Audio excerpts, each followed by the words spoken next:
Hey dudes, welcome to the first episode of Whiskey with Reagan, where I'm going to have a little whiskey and talk about something that someone's asked me recently, either online, on Facebook, in person, at any of my courses, or anything like that. So stay tuned, and we'll get you we'll get you somewhat soused and somewhat better. So what I'm going to be drinking today is the TX Straight, or Texas Straight Bourbon is what they call it. I gotta be honest, when I first tried this, I was kind of like, nah, I'm not a big fan. I really love their blended whiskey, their normal TX that you see everywhere. Unbelievable. I know some dudes hate me for liking it, but dude, I love it. So whether it said TX or not, I mean, I just can't get enough of it. So to the point, I've got to be careful about it. So I don't want to give myself a problem or anything like that. But I'm almost done with this bottle. It'll probably be one of those special things that I get every now and then because it's not super cheap or anything like that. But I want to enjoy myself a little bit. So I'm going to have just a little bit of this. I do have my cool old school Shooter Symposium glass that you can't see because it's a phone and it's not like a super crazy high def camera. So give me a little bit of that. Yeah, I'm gonna get another. Yeah, not too much, just a little bit to enjoy. I'm not trying to, hurt myself or anyone else. So give myself a little sniff, a little sip. Yeah, that's gonna kill those bugs. So, all right. So I'm gonna talk about it for a little bit. When I run out of the whiskey, I run out of the conversation pretty much. So this isn't like a 48-minute video because this won't last me long. So guys, I get it all the time when people are talking to me in courses or, we sit down for chow, I'll sit down and talk to people whenever everybody else is either gone getting something to eat or rummaging through their stuff, loading bags, anything like that. I'll eat my chow and I'll sit and talk to people. So I've gotten that question a decent amount, like, hey, who taught you to shoot? Who started this whole process? And so like everybody in Texas, I grew up shooting. I didn't even introduce myself that way in all the courses for people who haven't looked into my background. It's not impressive, don't look into it.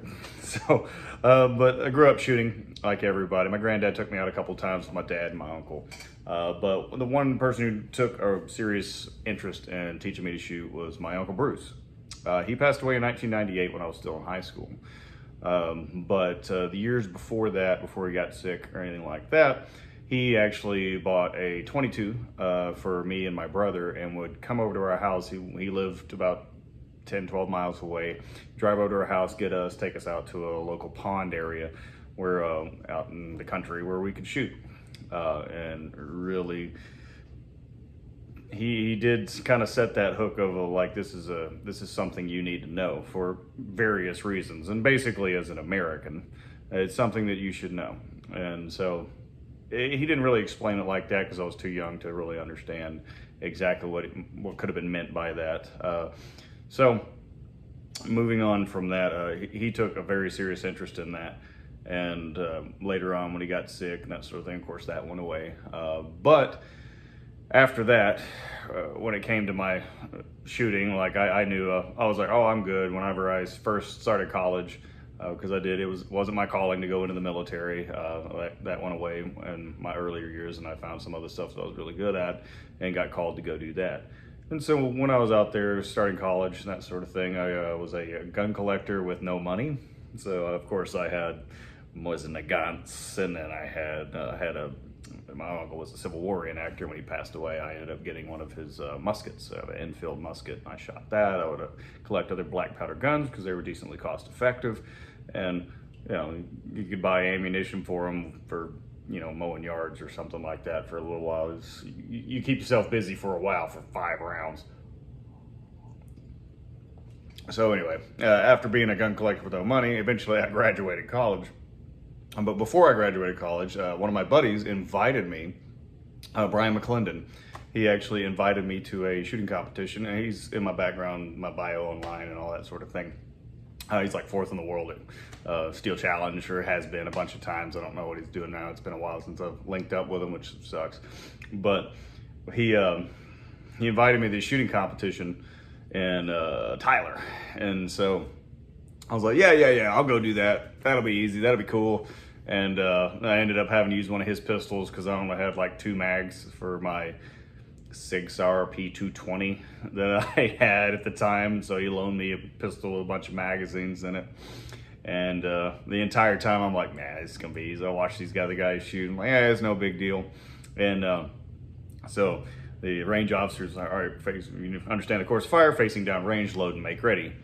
And I loaded.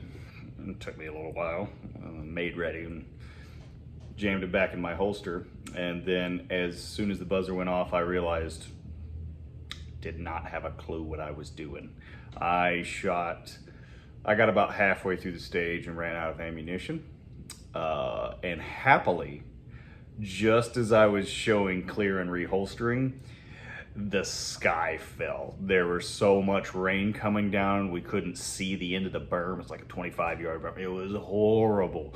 And so the benefit to that is that was before iPhones or any of the electronic stuff. You know, younger dudes don't know that, but there have been iPhones all the time. But anyway, so the scorecards and everything got sopping wet.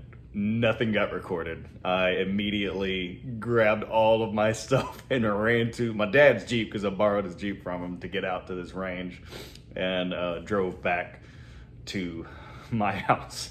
Just soul searching as a man, like, dude, I just watched a kid who's like 14 smoke me like a cheap cigar at a course of fire, all right? And I didn't even know to call it a course of fire at the time. That's how bad it was.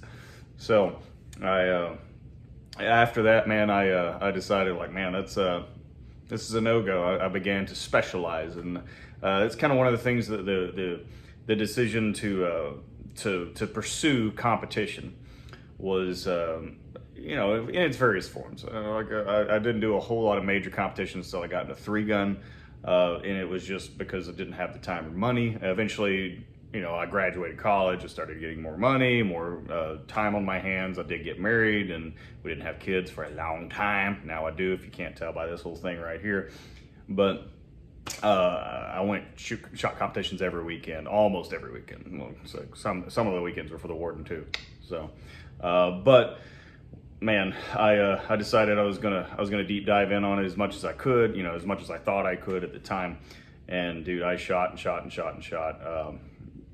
Man, that first competition though, man, that was some heavy embarrassment. So I'm glad it happened. I'm glad no one remembers it, because they didn't get a chance to record it or anything like that.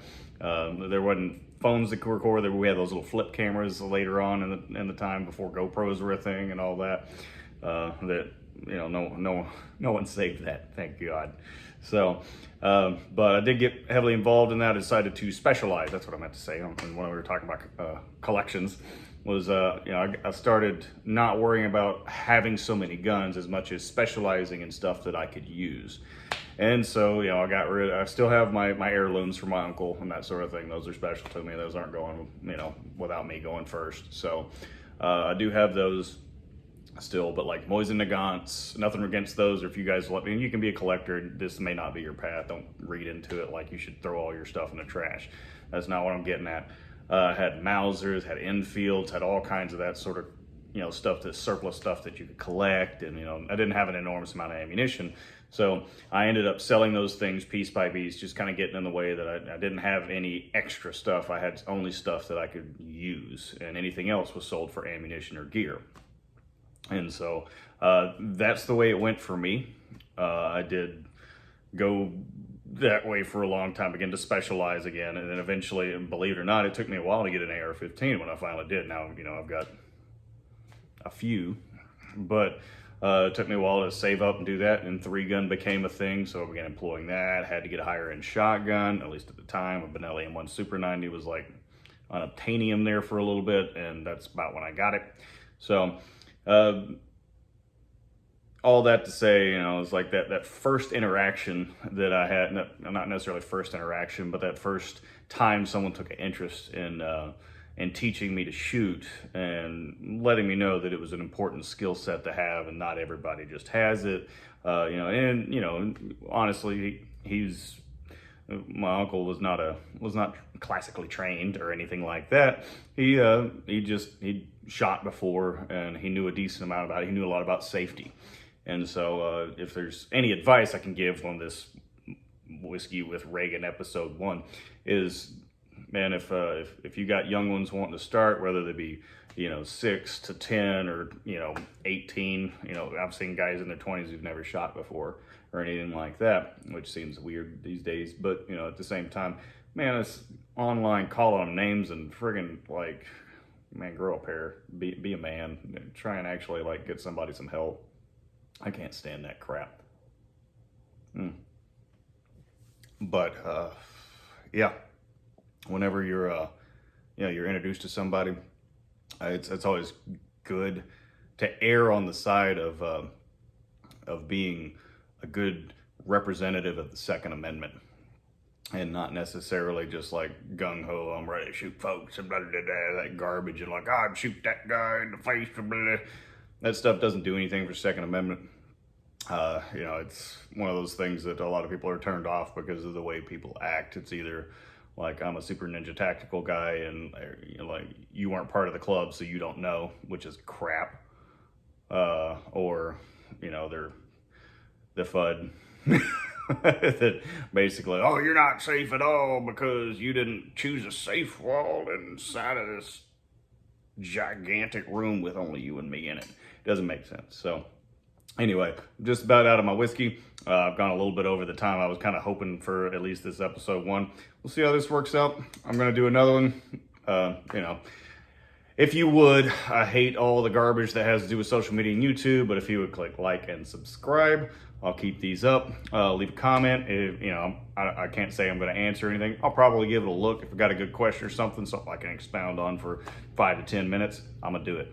So anyway, I appreciate you guys, and so stay safe, keep shooting before this stuff, not after, right? And if you are going to drink, please drink responsibly. Out.